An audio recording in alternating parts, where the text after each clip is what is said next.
Jakarta, 5 November tahun 2025. 1 tahun sejak peresmian operasional kereta cepat Jakarta-Bandung atau WUSH. Proyek kebanggaan nasional ini kembali menjadi sorotan. Di tengah peningkatan jumlah penumpang dan efisiensi waktu tempuh yang diakui, proyek senilai lebih dari Rp113 triliun itu masih menghadapi persoalan besar, utang dan beban keuangan jangka panjang. Data terakhir menunjukkan total utang PT Kereta Cepat Indonesia China KCIC masih mencapai sekitar Rp25 triliun, dengan sebagian besar berasal dari pinjaman China Development Bank CDB. Pemerintah Indonesia, melalui Kementerian Keuangan, telah memastikan bahwa pembiayaan tambahan dilakukan dengan prinsip kehati-hatian agar tidak membebani APBN. Namun, sejumlah ekonom menilai restrukturisasi utang perlu segera disiapkan. Jika pendapatan operasional tidak tumbuh sesuai target, potensi tekanan fiskal bisa meningkat,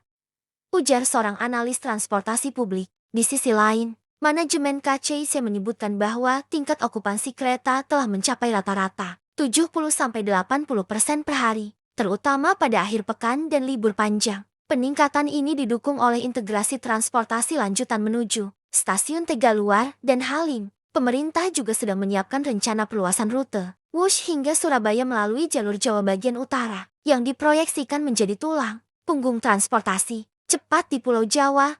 Beberapa kalangan masyarakat sipil dan pengamat ekonomi menilai proyek ini masih perlu perbaikan dalam aspek transparansi dan pengelolaan anggaran. Pengawasan terhadap pembiayaan lintas negara, terutama dari pihak Tiongkok, dianggap krusial untuk menjaga independensi ekonomi nasional. Kereta cepat merupakan simbol kemajuan, tapi juga ujian transparansi dan kemampuan manajerial kita, kata Direktur Institute for Infrastructure Reform dalam wawancara di Jakarta. Meski diwarnai kritik, proyek WUSH tetap menjadi tonggak penting dalam transformasi infrastruktur Indonesia. Kecepatan hingga 350 km/jam memangkas waktu tempuh Jakarta-Bandung menjadi kurang dari 45 menit, sebuah lompatan besar dibandingkan transportasi konvensional. Pemerintah kini menargetkan peningkatan kontribusi sektor swasta dalam pengembangan fasilitas pendukung dan optimalisasi lahan di sekitar stasiun untuk memperkuat ekosistem ekonomi baru.